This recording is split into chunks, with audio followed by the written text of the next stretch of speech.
All right, so I picked that up. I've been wanting one for a long time. It's a metal cutting bandsaw. Be good for cutting little pieces and shooting big pieces. That thing goes up. And I thought about getting one of the, not vertical. That's a vertical bandsaw.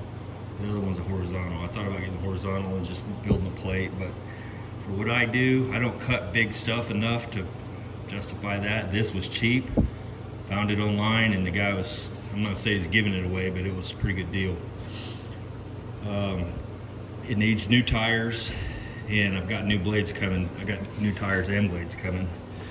But it works. So the blade is, I say need new tires, the blade's kicking off. So my guess is the tires or the blade is bent or something, but I got new blades and tires coming for it. Let's see if I can open this up. Sorry about that. Anyway, so that's what it looks like inside.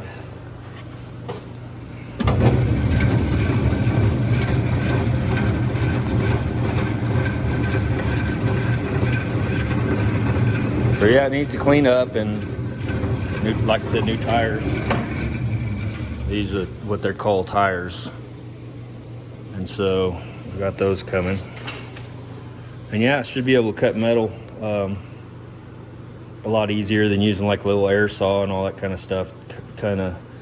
Those work really good, but like for cutting little patches and little pieces of whatever and stuff like that, this will work out great. So this thing here goes way up, so you can, anyway, so that's that. And it's made by Dual, which is American made. And you know how I am with all this old stuff, so I had to have it. It used to be gray. It'll probably go back gray someday, but I just don't have time to be messing with that right now. And you guys knew I got the motor. Transmission came in, so I was gonna kind of show you what I got with this transmission and why I went this route, because I was just gonna buy that transmission. That transmission is $3,500. But then you got to get the clutch, you get the flywheel, pressure plate. You need a, that brace that goes underneath it. You need a lot more stuff than just, and the I guess it's called a slave cylinder for your clutch and all that kind of stuff. So this basically come with everything. So I've got that, got this cylinder here, came with all the oil, steel braided lines. It's like wiring for the transmission for probably the speedometer. And they said that would wire up to a mechanical, or if you have if you go with aftermarket digital ones, then they have something that, like, I guess it's on here that you use and plugs into it, and it works perfectly with it. Hardware, a bunch of ARP hardware. We'll lose that. This is that little Ring Brothers fluid holder.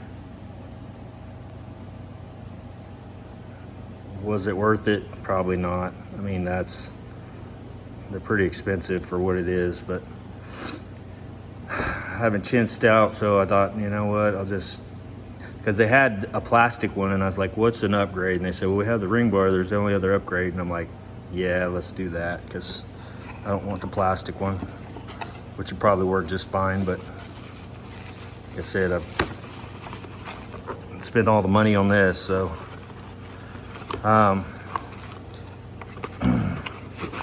so then it comes with the bell housing, which I was thinking I wanted to go with the blow-proof bell housing, the QuickTime or whatever. He talked me out of it. He said it's not necessary because the clutches are built in a way that they are, to where if they come apart, like, it's not, I guess they're built awesome, so that shouldn't be a thing, according to him. He said you can, it's just overkill, which is surprising from a salesperson to not try to sell you something else, so I was pretty happy about that. So that's the RST McLeod clutch. Looks pretty nice. see down in there. Looks real nice, actually. There's the or the flywheel, and it's pretty awesome, best I can see.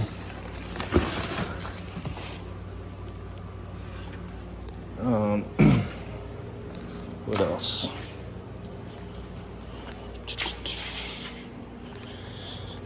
So that's the transmission itself.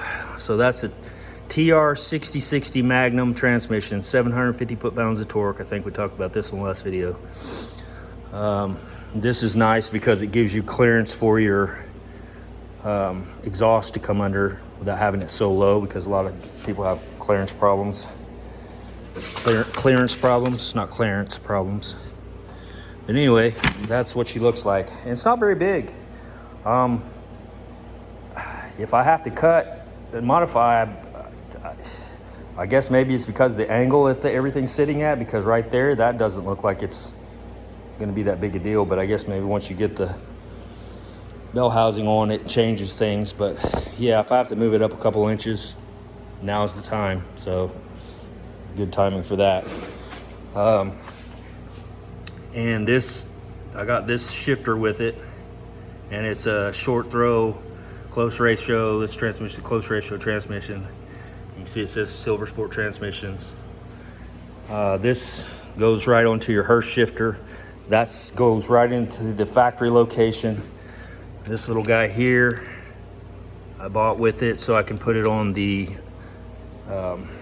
factory console, where it normally has first through 4. This has 6, so that'll be nice.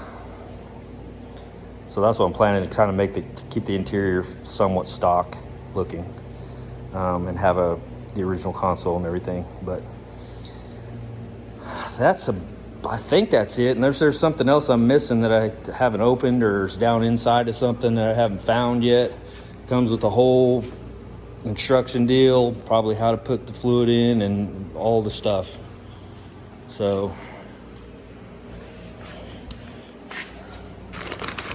I was hoping this would be a Willwood. It's not. I don't know who that's made by. BP, I can't. I don't know. I'm sure it's fine, but I'm either gonna have to paint it or have it powder coated, probably, because that will rust. That's just cast iron. But yeah, that's it.